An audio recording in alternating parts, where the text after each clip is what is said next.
Hello, everybody. Welcome to Wall Street Hackers on the Pod TV network, one of our more popular shows. As we discuss the markets, we also discuss the quotes of the week. We also discuss stories of the week, and there's Peter's picks of the week. And with that, we're going to bring in Peter Bennett, who is a graduate of UCLA, where he received his degree in economics, then a law degree at the University of Miami, a master's in business administration from NYU, and then spent 17 years working in the streets of New York City and doing financial work. And so with that, let's bring in our subject matter expert on the market, none other than Peter Bennett. Peter, love to hear your stories about what's going on in the market and what people should be doing. So, sure. So welcome to Wall Street Hackers. It is August 19th, 2025, or if you're watching later that week. You can catch a new episode starting on Tuesdays about 6:15 p.m. Eastern Standard Time. So the markets, that's how we always start. Over the last 5 days, the markets have been slightly down. And this doesn't surprise us because the markets have been essentially flat against inflation since December 24. You won't hear that on the media. There's like, oh, record. Yeah, but it's up that much. And if you take inflation, it's even less. Now, so the S&P was up on December 24 at 608. At this morning, it was 643, but now it was down 0.6 roughly today. So you subtract inflation, and you've got a very small gain. And that gain could be wiped out in 1 week, and we're heading into October and September, which are very volatile months. And I think the market's a little optimistic about some things we'll get into in a minute. So it's a very flat market, and that goes with our most likely forecast, or our forecast for the most likely scenario, which is generally a much lower rate of return for years to come. And we're talking about 10 years. Who else says that? Goldman Sachs, JP Morgan, and Schwab. They're all projecting pretty low returns for the next 10 years because of a lot of things, but a very highly valued market is one, a little regression to the mean in terms of what happened in prior decades. So the key for us, though, is the actual macroeconomic situation, which is it's very likely that we're heading into a stagflationary environment. This isn't certain, but there's also, and we've been saying this for a long time, but and that's because of the debt, which we'll get into also. But even this week, there was a lot of things that you'd say, what's going on with the economy? Are we heading into a stagflation? So first of all, on the housing side, the market remains moribund, as they say, and affordability is near historic lows. Existing home sales were at the lowest levels last month since 1995. That's an important sector for the economy, obviously. Home contract signings in July were lower than any time since the housing bust in 2008 and 2009. And housing inventories are surging across the nation. There's now 9.8 months supply in June. That was the highest since 2009. So the housing sector is hurting, and that's a very important part of the economy itself. And then you look at unemployment and employment, it is much better than the historic highs or averages, I should say. It's still at 4.2, so that's the good news, but it's dramatically seems to be slowing. There were 73,000 jobs added in July, which is very low, much less than forecast. And there were two massive revisions. President Trump actually fired the guy at the Labor Bureau for these. I don't know what he did, but the revisions were actually moving the additional jobs down to 19,000 in May, which is phenomenally low for the economy, and about 15,000 in June. So on one side, you have the market the economy most likely slowing. And you also have a market that's saying, oh, we're going to have multiple rate cuts this year. The market is expecting 2, some people 3. This reminds me of the years and years I said, no, there's not going to be 3 or 4 more rate cuts. And we were right about that. Can we guarantee we're right now? No, but I expect 1, maybe, probably for political reasons, but I'd be surprised. And why is that? Because look at these numbers, and these are numbers that I would think the Fed would say, wait a minute, we can't do anything now. Producer price index just rose 0.9% in July, and the services inflation rose 1.1% in July. If these rates were annualized, you're talking about phenomenally high inflation, like around 12% a year. That would be like blow the market off its course for sure. But I think these are maybe one-time numbers, but that's not going to reassure a Fed. And the PPI came in at 3.3, and it's far from the Fed's goal of 2.2. So strong growth and higher inflation, slowing growth and higher inflation could be evidence of what we expect is most likely scenario, which is stagflation. I would footnote, by the way, that doesn't mean you can't make good investments. And I'll mention a little more about that later. But why stagflation? Number one, the massive debt of the United States. It's 125 trillion, unlike roughly estimated, unlike the media, which says 37 trillion. Oh, no. Well, that 37 trillion doesn't count the actual amount of money the U.S. government owes for Social Security and Medicare, because those are off the books. No company or household could do that. That is the entire U.S. stock market, bond market, all private and public real estate, basically. So that's phenomenally large numbers. Trillions themselves are large. And President Trump is doing a lot of things which are positive for the economy, because the only way we're getting out of this at all is to grow the U.S. economy. Footnote, the other countries are going to be really burned, because the things Trump are doing is helping the United States, and it's going to ultimately hurt them. And they do not have the wealth to handle their massively underfunded promises of mostly free healthcare for their populations and retirement plans that are about equally as unfunded as the United States. And we're talking about everywhere, every continent I've looked at, South America, Europe, Asia, all unfunded, low funded liabilities.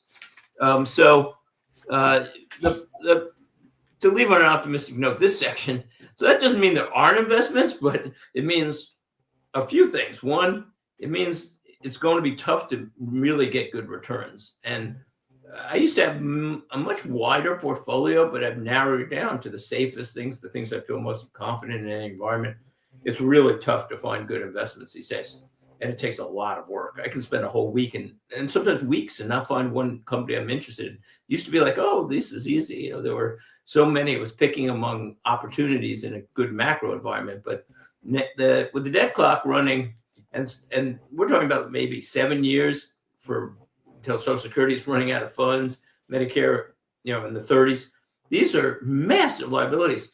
And again, the other countries are going to be in worse shape because for two reasons. One, they don't have the wealth to adjust as quickly. And two, the things President Trump are doing is stopping them from what they did for decades, which is cheat on trade and things like that. And also growing the economy, trying to grow the economy, reducing energy, reducing regulation.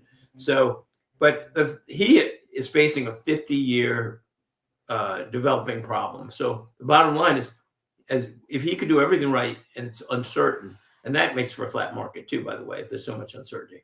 So quote of the week, I'm going to give my disclosures now unusually because this relates to our investment idea of the week.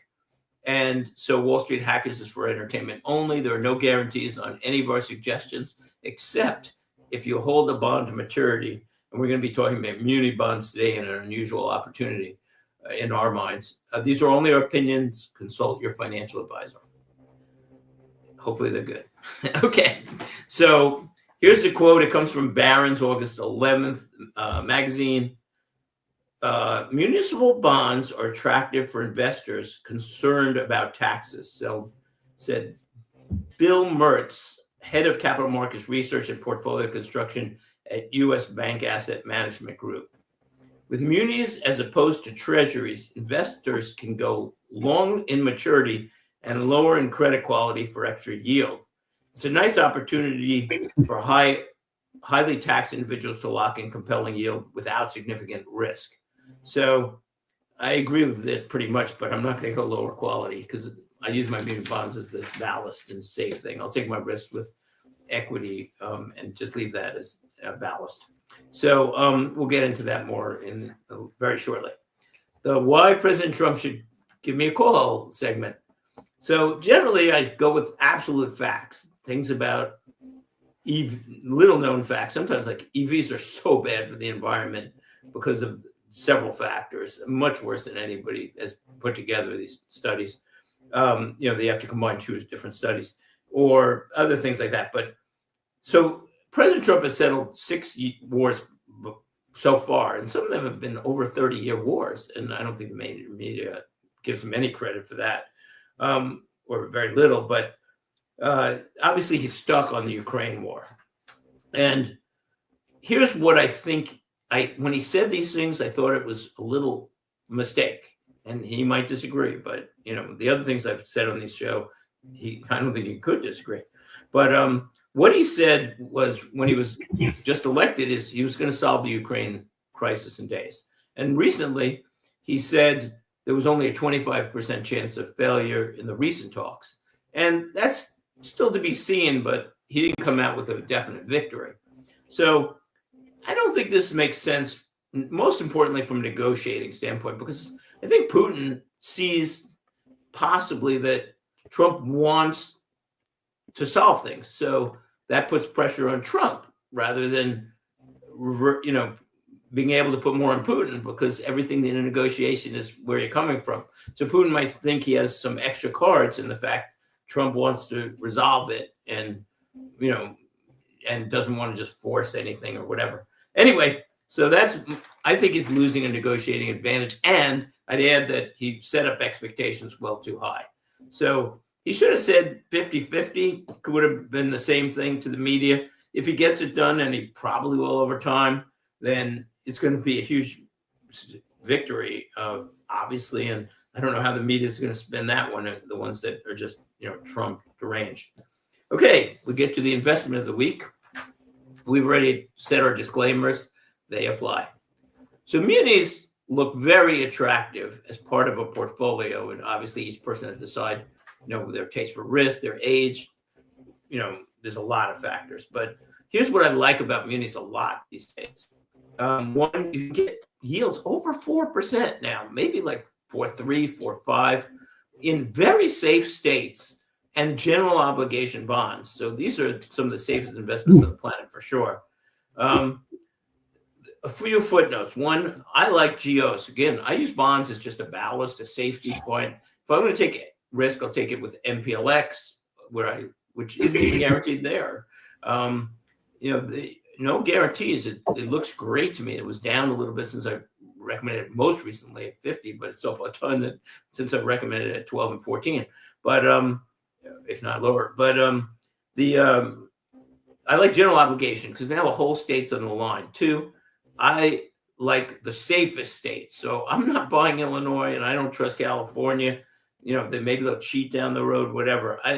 But there are states, and especially low tax states like New Hampshire, Texas, Washington, Delaware, and Tennessee also to a good extent. They're offering very high yields if you go long. The final footnote there is you want to watch your call dates too, because you don't want to get called too early, and look at yield to worst, which means you look to yield to maturity and yield to worst to make sure if they get called early, in other words, you lose your bond, you're still getting a good rate of return. But we're looking at 3.7, 4.5s, whatever, to go long. And I'm willing to go long on part of my portfolio, to get those yields. A few years ago, you would have never believed it. I mean, treasuries, which are taxable, were around 2.5. I remember when you'd look at a muni bond and they were offering 2.7 and 3 to go long. So the final point I'll make there is, no matter what happens, it's pretty good. It's not great necessarily under any scenario, but most investments are definitely not great under any scenario. So let's say rates go down. you're going to get a lot of appreciation and you're going to lock in yields. And that's my number one forecast for the future. I think eventually things will happen in the economy. They have to bring rates down because of the deficits around the world. So most likely it's going down, in my opinion, but I'm not certain at all. And that's the fact. But let's say rates go down. You've locked in, let's say 4.2 or whatever for maybe 10 to 20 years. Let's say, and it's very safe. Now, let's say rates go up. Well, at least you're guaranteed the income flow unless you're spending it, but you guarantee the income flow, and also you can reinvest that at higher rates. So, and let's say it stays flat. Well, maybe the market gets 5% and you're locking in 4.2 taxable anyway. Let's say the market gets 5 or 6, which are some of the forecasts for the next 10 years, which is a decent rate of return the way the market looks now. Well, at 6 after capital gains, you're back to 5 and you took all that risk. So, you can pick better, stocks, but for the average of the markets, this is good, and you can't lose the money if you hold it to maturity. So I really like munis. I recommend them. You want to be balanced in any diverse and have a diversified portfolio. As they say on Wall Street, diversification is the only free ticket. So we'll bring in Nick for our panel discussion of the week. If Nick is there. There's Nick. I'm here. I just have to make sure I get it right. Yep. Okay. So once again, I never expect that the Democrats keep fibbing, but the question is, why do Democrats keep fibbing? So for years, this has been going on. Trump is a surrogate. Biden's Hunter Biden's laptop is a Russian conspiracy. Now the evidence that Biden tanked basically all this intelligence information that Biden wasn't a Russian surrogate and the Russians didn't impact the election is coming out. And then they're saying, again, it's another Russian conspiracy. It's like everything is. But here's evidence that's just so clear. So this week in Washington, D.C., obviously big news, President Trump declared that he's federalizing the D.C. Police Department and sending in National Guard and some FBI agents to fight crime. You wouldn't think this would be a problem, but any way you could spin it. So Hillary Clinton said Trump's efforts to fight crime in D.C. is, quote, unhinged. Fighting crime is unhinged?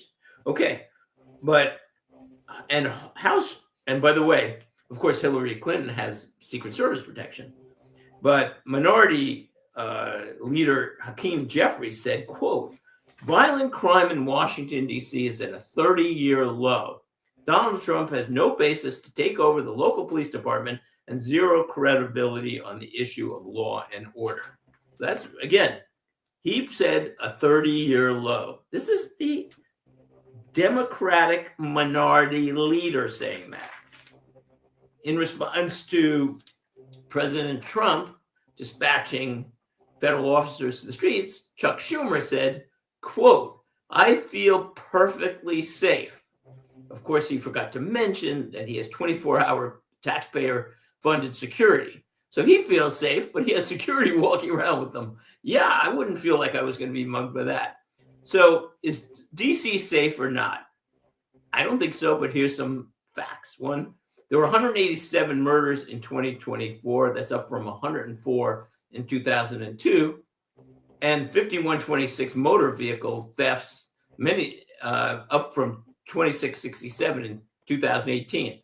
So much for Jeffries' claim that there's a 30-year low. How could he say that? What is he thinking? Murders are kind of important. Okay, the murder rate is higher than in Mexico City now and Bogota, which are not known for their safety for sure. But if you want to check and say, is Wall Street Hackers right? Are we wrong? Just go to, if I'm ever looking at a neighborhood or a vacation spot, whatever, that I might want to live, whatever, I always look at something called like a site like Neighborhood Scout on Google. You can just Google it. So you Google Neighborhood Scout in Washington and look at all the dark blue areas. These are not friendly areas.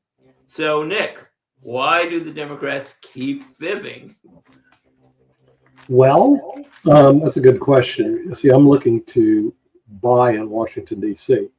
Are you? Yeah, I'm going to have my other house in. I think you mentioned that. Yeah. And I want it in the District of Columbia because they always have all these houses they show you in Maryland and Virginia and all this other stuff. But no, I want to be close to the groups I work with, which are the Department of Labor, the Pension Benefit Guaranty Corporation, and the Internal Revenue Service, and the Joint Committee of Taxation. So this way I can stop by and see these people and talking about what's going on. So I have a big interest in Washington, D.C. And here's my analysis of Washington, D.C. It's just like Barcelona. It's not Barcelona. It's where in Barcelona. It's not New York City, as you well know, Peter. It's where in New York City. Okay. Right, and it's not even Manhattan. It's where in Manhattan. Because the Upper East Side is so different than the Upper West Side that's different from Lower Manhattan. So in D.C., and never being a resident there, it really depends where in Washington. The areas that they're discussing, which is around Capitol, the Capitol, the Supreme Court building, the White House, are relatively safe. But the district is bigger than that. What happens if you're on the other side of the Potomac? Then the prices are low, but the neighborhoods can be sketchy. And I spent some time on the other side. It's a different cat. So I think really, when you're looking at Washington, D.C., it's where in Washington, D.C. So looking at the real estate, I determined I want to be on the capital side of the Potomac because the other side just doesn't seem too good. And then, it does have a reputation. Well, I have a counter to that, Nick, because I have an interesting article that I didn't include, but now I will mention this. So first of all, there are safer areas there, but if you're walking around in front of the Capitol, you're safe because there's lots of police there. But there may not be that many safe areas as you think, but things are probably changing. So here's my first point, which I was, again, because of time, I wasn't going to include, but now I want to. So Maureen Dowd is a typical liberal kind of journalist. And first she was writing about that, it's ridiculous, quote, to drag FBI agents from their desks to be cops on the beat, blah, blah, blah. Then her sister came, and this is very recent, just in the last, they didn't tell me the day, but it's very recent, very recent. So her sister visited her house, and while her sister was at her house, her sister's Buick disappeared. It was stolen. Maureen started writing a little bit differently about crime in D.C. So that, I assume, a successful journalist lives in a pretty good neighborhood, and so there's no safety, unless you're walking around like Chuck Schumer or Hillary Clinton with security guards. But here's my conclusions, and then we'll have to wrap up. Number one, I predict a rapid fall in DC crime, but I also predict the few cities that are rampant with crime, like Chicago. The murder rate's phenomenal. Won't follow suit. They'll just ignore the fact that it is possible to reduce crime. I don't know why the Democrats would take these positions. It's so strange. And it can't be good in the long run for the country, too, for them to take these outrageous positions. We need two parties, but a moderate Democratic party is what they need. Two, so I know that. And how do I know that? Well, first of all, in the first few days, they arrested almost 200 arrests. And these were murderers, illegal gun offenders, sexual predators, drug traffickers. That's just in a few days. So that's got to reduce crime, by definition. And somehow the Democrat Party wants to oppose this and call it unhinged, or it's not necessary. And I think the ultimate reason is because, one, the Democrats are so divided right now between the progressives, which have very unpopular positions, so they don't want to talk about them widely, and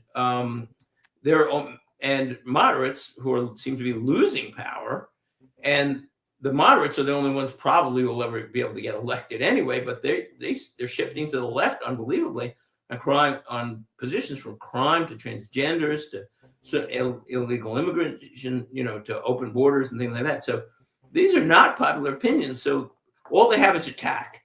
So every week, whatever they say, they only have attack, which is sometimes successful in politics as a method. They say a lot of times negative advertising works, but it's not going to work when people can, see the actual evidence, because we're in the information age. So the other thing is, they used to be sheltered, so they could say whatever they wanted and the media wouldn't question it. But now, if whatever they say, a lot of people don't believe the mainstream media anymore. And even if they do, they can just Google it. I try to get some friends who still rely on the mainstream media to say, okay, just research the issue and see if it's true or not. But some people don't want to. But the vast majority of people are inquisitive enough to check, or they see it themselves. They saw inflation during Biden's period. They saw, they saw crime. They see crime, and especially in city neighborhoods and stuff. So it's very hard to argue with, and it's going to take a while for the Democratic Party to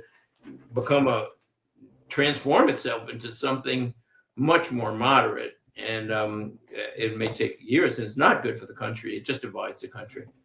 Anyway, thanks for watching Wall Street Hackers. We will be back next Tuesday, right after on August 26th at around 6:15 Eastern Standard Time.